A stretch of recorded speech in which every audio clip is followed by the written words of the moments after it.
В пятницу вечером 30 апреля 2021 года по территории восточных провинций Китая прошел холодный атмосферный фронт. Особенно жестоко он проявил себя в районе города Наньтун, что в провинции Цзинцу. Фронтальный ураган вызвал сильные грозы, сопровождавшиеся ливнями, градом и шквалистым ветром, и стал причиной гибели 11 человек, а более 100 человек получили травмы.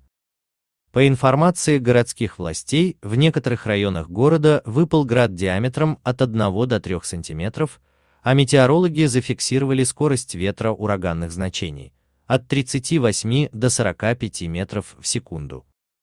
Ветром повалено десятки деревьев, часть из них упала на дома, причинив существенные разрушения, шквалами ветра повалило столбы линий электропередач, несколько автомобилей были серьезно повреждены упавшими конструкциями и деревьями. Ветер был настолько силен, что в аэропорту города легко разворачивал многотонные авиалайнеры, находившиеся на стоянке.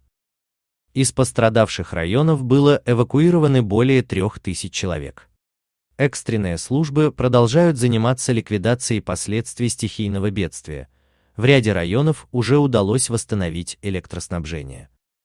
Также сообщается, что из-за сильного ветра перевернулось одно рыболовецкое судно, 11 человек оказались в воде. К настоящему моменту удалось спасти 2 человек. Поиски остальных членов экипажа продолжаются.